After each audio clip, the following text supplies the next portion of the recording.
wabarakatuh. Saya Andini Aurelia Putri dari kelas 29C, Program Studi Pendidikan Guru Sekolah Dasar, Kampus 6 Universitas Negeri Makassar.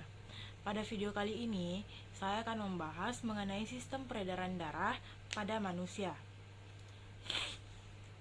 Sistem peredaran darah.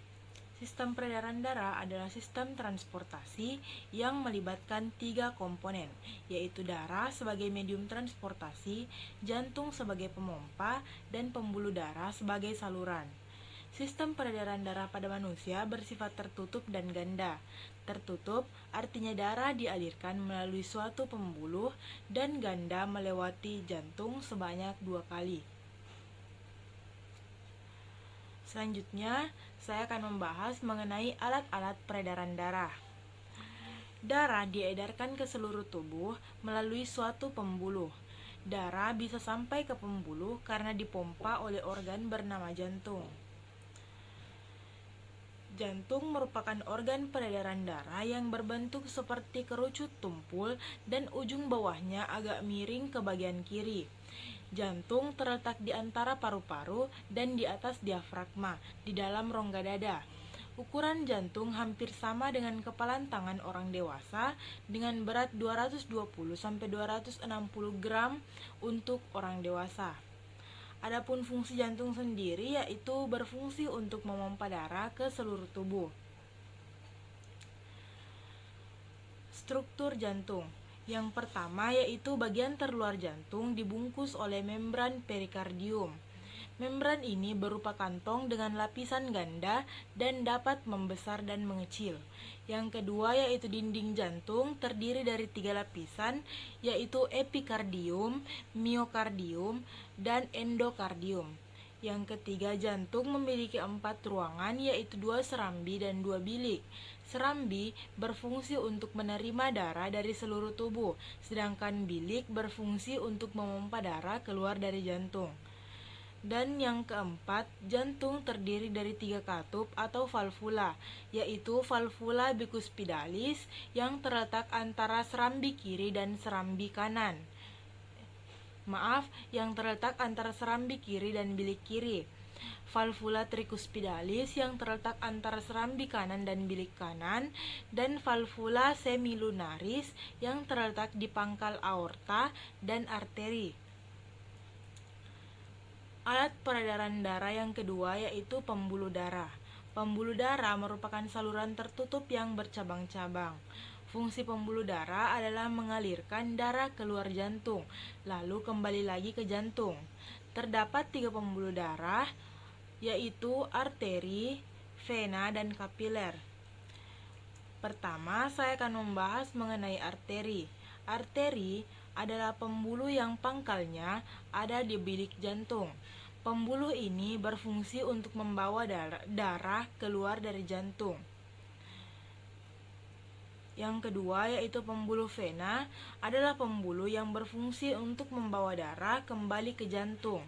Ujung pembuluh ini berada di serambi jantung. Arteri dibagi menjadi 3 kelompok, yaitu yang pertama aorta, yang kedua arteri pulmonalis, dan yang ketiga arteri koroner.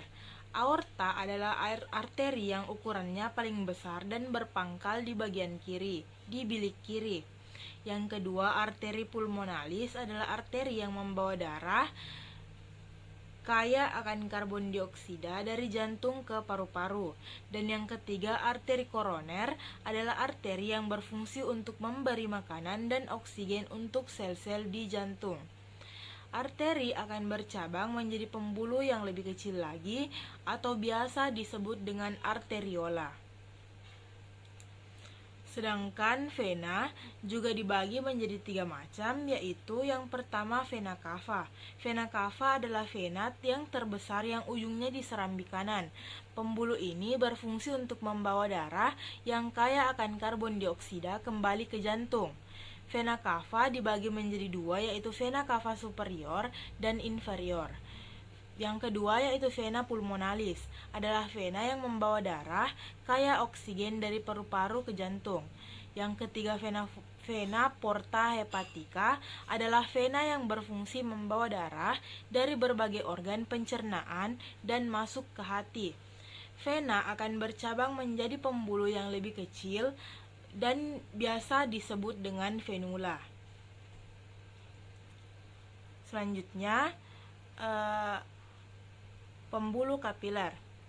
Pembuluh kapiler memegang peranan penting dalam proses pertukaran zat di dalam darah. Adapun fungsi dari kapiler yaitu yang pertama menjadi penghubung antara arteriola dan venula. Yang kedua mengambil zat-zat yang dibutuhkan dari kelenjar. Yang ketiga menjadi tempat terjadinya pertukaran zat antara darah dan cairan di dalam jaringan. Selanjutnya menyaring darah di dalam ginjal dan yang terakhir menyerap zat-zat makanan dari usus. Selanjutnya, saya akan membahas mengenai mekanisme peredaran darah. Seperti kita ketahui bahwa sistem peredaran pada manusia termasuk peredaran darah tertutup dan ganda. Peredaran darah tertutup karena darah dilewatkan melalui suatu pembuluh, dan peredaran darah ganda karena terdiri dari peredaran darah besar, yaitu dari jantung ke seluruh tubuh, dan peredaran darah kecil, yaitu dari jantung ke paru-paru.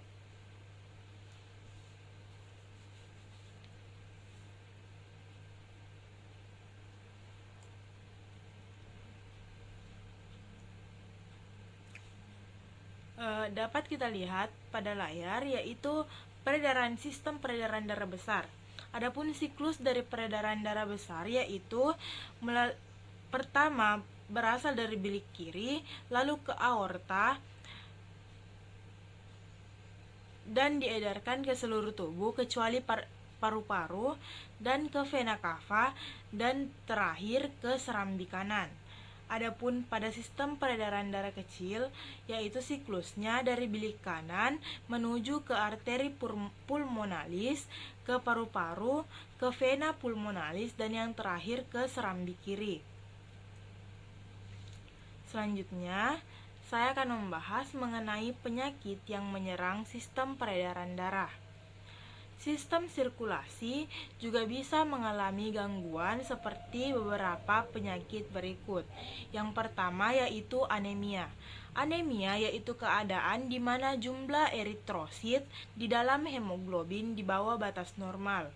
Yang kedua, hemofilia. Hemofilia adalah kelainan yang ditandai dengan sulitnya darah untuk membeku. Penyakit keturunan ini disebabkan oleh defisiensi faktor pembeku darah. Yang ketiga yaitu talasemia. Talasemia adalah kelainan pada bentuk eritrosit. Akibatnya, eritrosit di dalam tubuh penderita akan mudah untuk rusak, rapuh, dan kurang optimal dalam mengikat oksigen. Yang keempat yaitu hipotensi. Hipotensi adalah keadaan di mana tekanan darah arteri menurun sampai di bawah batas normal.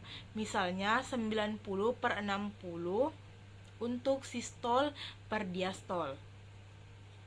Yang kelima yaitu hipertensi. Hipertensi adalah keadaan di mana tekanan darah arteri meningkat sampai di atas normal. Misalnya 140/90. Keadaan ini biasa disebut dengan tekanan darah tinggi. Yang keenam yaitu trombus. Trombus adalah kelainan di mana terdapat gumpalan darah yang menyumbat pembuluh darah. Selanjutnya yaitu varises adalah kelainan yang disebabkan oleh pelebaran pembuluh vena. Pelebaran biasa terjadi di anggota tubuh bagian bawah, contohnya betis. Yang kedelapan yaitu cacat jantung bawaan. Sesuai dengan namanya, penyakit ini bersifat genetik dan muncul sejak lahir. Sifatnya bisa ringan maupun berat. Janin dalam kandungan tidak berkembang dengan sempurna sehingga menyebabkan organ jantung yang tidak normal. Selanjutnya yaitu aneurisma aorta. Penyakit aneurisma aorta menyerang arteri utama dalam tubuh. Penderita penyakit ini mengalami pelemahan arteri yang memungkinkan pembuluh darah tersebut melebar. Arteri yang membesar, rentan untuk pecah dan memerlukan penanganan medis darurat. Yang ke-10 yaitu kolesterol tinggi. Penderita kolesterol tinggi atau hiperkolesterolemia memiliki tingkat kolesterol dalam tubuh yang cukup tinggi dan melewati batas aman. Kolesterol sendiri terdiri dari dua jenis, yaitu low density lipoprotein atau LDL atau biasa kita sebut kolesterol jahat, dan high density lipoprotein atau kolesterol baik. Tingginya kadar kolesterol jahat dalam tubuh dapat mengakibatkan penyakit jantung dan stroke. Yang selanjutnya, stroke. Stroke merupakan penyakit lainnya yang menyerang sistem peredaran darah, dan ini cukup berbahaya. Gangguan ini terjadi ketika pembuluh darah yang mengarah ke otak tersumbat atau pecah dan menyebabkan berhentinya aliran darah ke otak. Akibatnya, otak tidak mendapat cukup oksigen maupun nutrisi. Dan yang terakhir yaitu serangan jantung. Penyakit ini merupakan salah satu gangguan pada sistem peredaran darah yang paling banyak menyebabkan kematian. Serangan jantung atau myocardial infarction terjadi saat suplai darah terhenti atau terputus dari jantung yang biasanya disebabkan oleh gumpalan darah. Serangan jantung ada yang tergolong kecil, tapi ada pula yang membahayakan dan mematikan. Baiklah, itu saja untuk video kali ini. Terima kasih telah menonton video ini. Jangan lupa like, share, dan subscribe. Assalamualaikum warahmatullahi wabarakatuh.